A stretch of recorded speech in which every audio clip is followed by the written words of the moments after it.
Hey guys, my name is Ryan and welcome to Overwatch Central. On Tuesday the 6th of October, Reddit user Enkayim, sorry if we pronounced that horribly, posted a straw poll on the Overwatch subreddit asking what heroes the community were really looking forward to playing.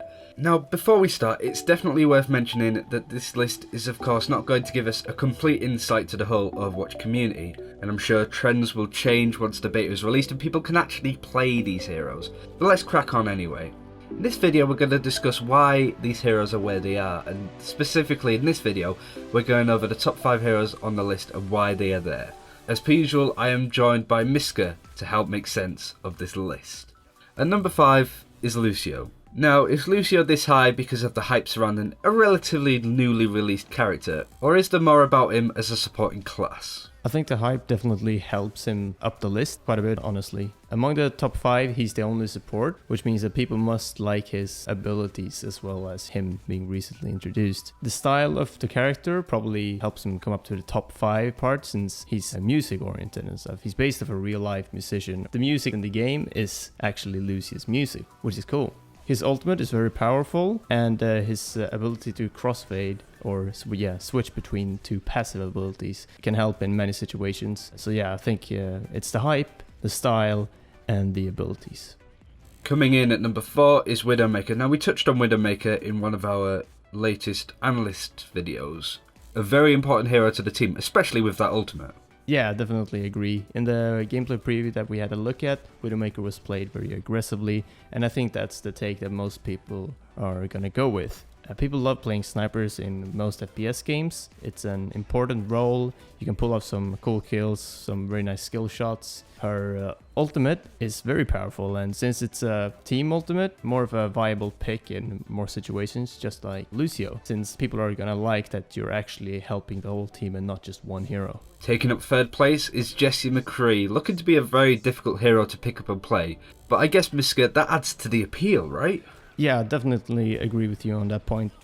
His style, just like Lucio's, is appealing to a lot of players. It's literally Clint Eastwood in Overwatch. His main weapon is the revolver, which sort of continues on the western theme. It's very straightforward to use, but it's got a quick fire mode, which is really handy in certain situations. His dodge ability is also a very handy one. It can help you stay alive when you least expect it, and his stun can help you pick off players that are a little bit further ahead. So you stun them, run up to them, and just use your revolver to quickly burst them down. His ultimate is a very cool one, but sometimes it might be hard to find the right time to use it.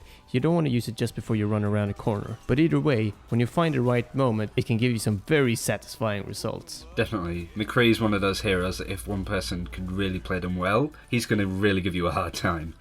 In 2nd place is Hanzo, yet again Mysca, another fast mobile hero. Yep.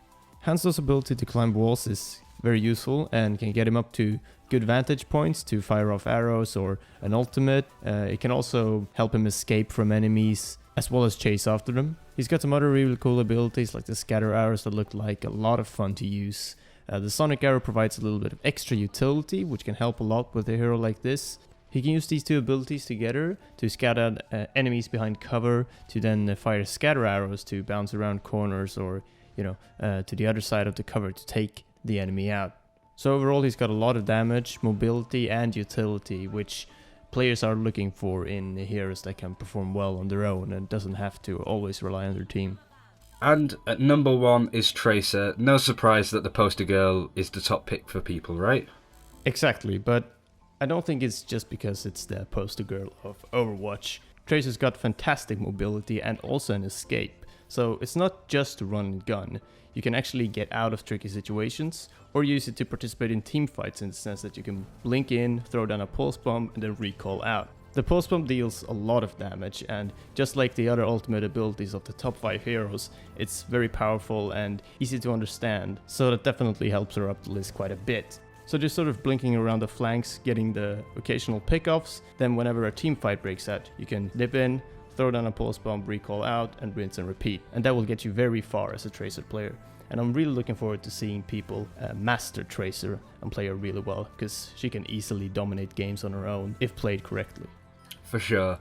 So the top 5 are made up of 3 offensive characters, 1 defensive which pretty much can be played as an offensive character, and 1 support. Why do people want to get their hands on these type of characters so much more than a tank or some of the other supporting characters? I think that all these heroes have different things that make them appealing to players, but the main theme that stick throughout most of them at least is their solo kill potential. So they can run around the map on their own or just stay in certain areas of the map and get a lot of kills themselves. They don't always have to rely on their team. They can operate on their own and carry entire teams themselves.